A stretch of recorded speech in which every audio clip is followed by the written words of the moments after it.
Yo, yo, yo, welcome to the podcast, Dropping the Soap, our first episode ever. This is me, Marty, it's my boy Junior. What's up? Dropping the podcast, Dropping the Soap, it's such a unique name. My boy Junior came up with it. I want you to explain, Junior, for a quick second, how you came up with the name. Um, well, fuck the name. Let's start how we started thinking about this idea, man. We started with this idea a few months ago, talking about we were gonna do this, we were gonna do that, and this shit finally came to fruition. I mean, you got a lot going on, I got a lot going on. Being in prison, there's a lot of shit going on, even though it might not seem like it. But the name came to me out of nowhere when I dropped the soap in the shower. So wait, okay, so the name came about when you dropped the soap in the shower, right? I feel like Well, it's a saying here in prison. You know what I mean? You don't drop the soap, don't drop the soap. So obviously, it just came to me as a way of saying, what's that other saying that they got going on? spilling the tea. Yeah, spilling the tea. So to me, it's the same as spilling the tea. We're dropping the soap. Yeah, that's kind of what I thought. I always felt like it was like a synonym for spilling the tea, you know? Dropping the soap Yeah, is kind of like talking. It's kind of like gossiping. It's kind of like having a conversation. But I think the greater question is, bro, have you ever really actually dropped the soap, bro? Have you dropped the soap? And if you did, like, what happened, bro? Like, I think that's what everybody wants to know. Like, if you did, like, what happened? come on, bro. You know I don't kiss and tell. Bro, I'm out here, bro. That's my cue, guys. I'm out. What do you mean you don't kiss and tell? What the fuck does that even mean? What does that mean? You don't kiss and tell? I don't kiss and tell, bro. Nah. I'm just fucking around. I don't take a bar of soap to the shower. I take body wash. It's harder to pick up.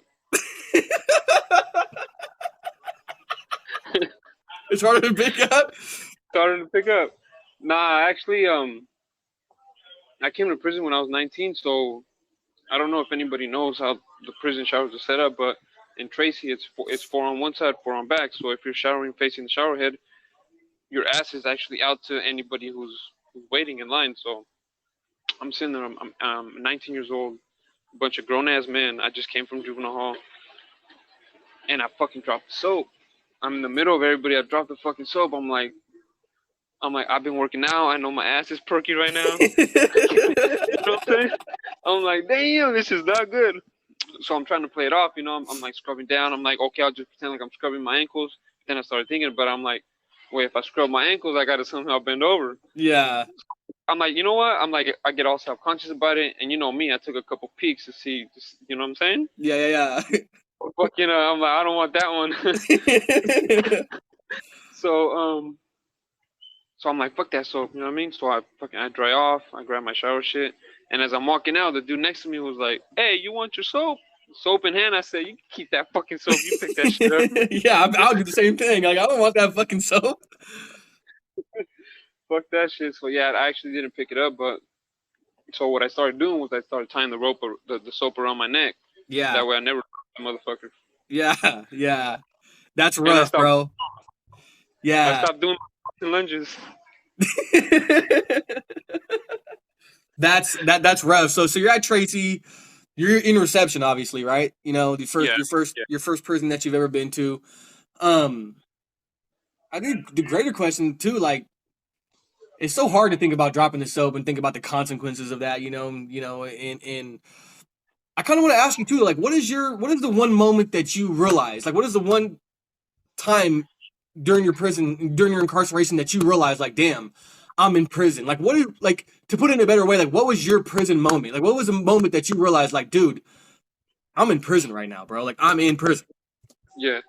Obviously, obviously I'm a lifer in prison. I got convicted for murder and attempted murder. So you would think it was that moment when I was found guilty and they sentenced me, but I was still in denial at that time. So it wasn't that moment. It was after a couple of days of being in prison where it was more of a feeling, where it was the feeling of you don't have a choice or you don't have a voice. What you do and what you say no longer matters. So I'm in Wow. I'm in the little cage where you can't sit.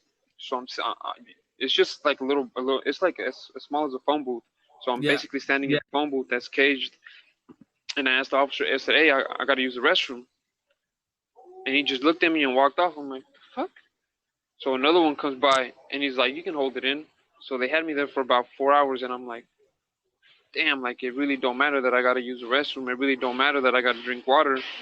So this is, you know what I'm saying? This is really my life now." And for me, that was the moment where it was like, "Fuck, I'm in prison and nothing." You know what I'm saying? Like my life is dictated by whoever's wearing green now.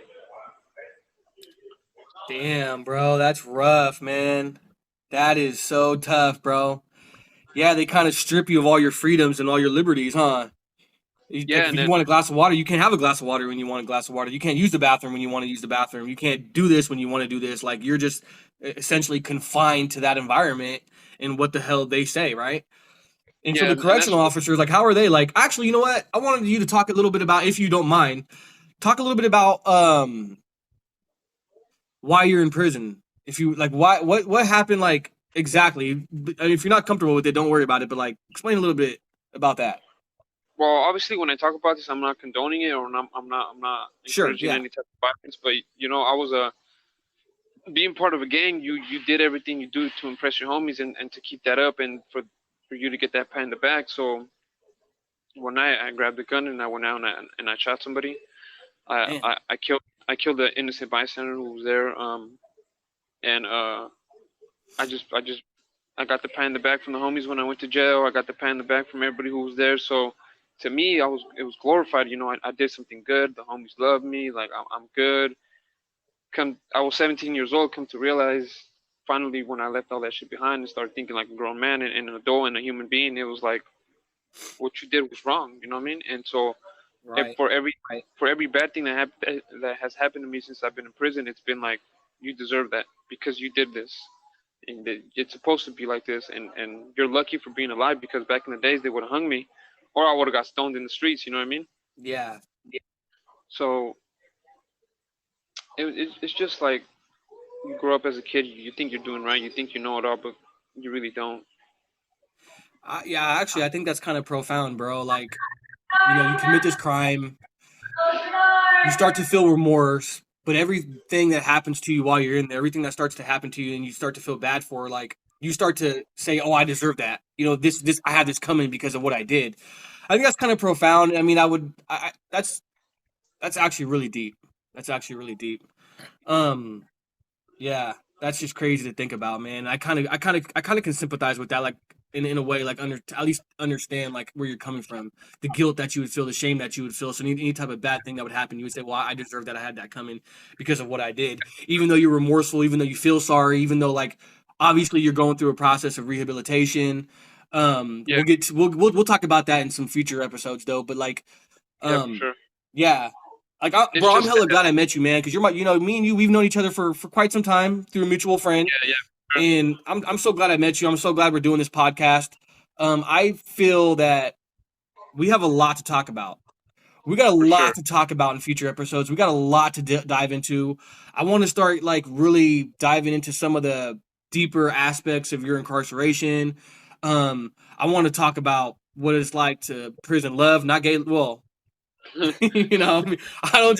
Hey, not that there's anything wrong with that. I don't, you know, I'm just saying I want to start diving into like what it's like to be in a relationship while you're incarcerated with someone out here, or what it's like to be in a relationship in there. Hey, you know, I don't judge. We don't judge. Hey, you know, we don't judge on this podcast.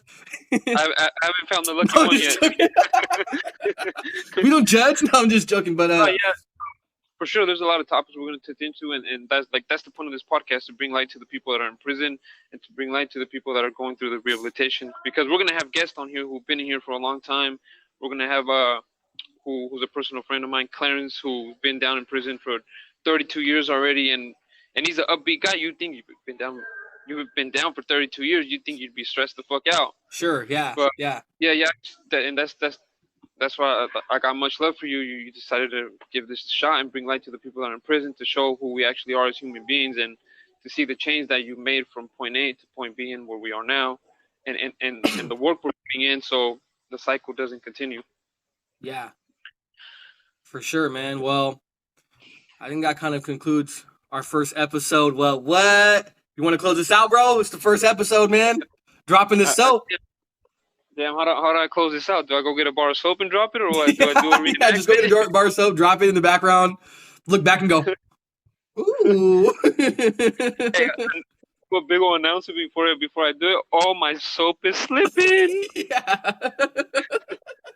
Oh, my soap slipped out. Yeah, Please, somebody, watch me pick it up. That's funny. yeah, but I was glad to do this. I'm glad to be here, and I'm glad for the future episodes. And we'll see what it comes to be. And for anybody who watches it, and you got any comments, put it in the comment section.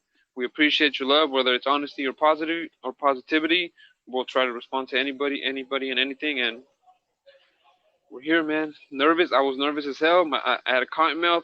My hands were sweaty, but now I'm good to go. Yeah. Yeah, I was a little bit nervous too, man. And like I said, I'm glad I met you. I'm glad we're doing this. And to the viewers out there, man, welcome to the first episode of Dropping the Soap. Plenty more to come. For sure.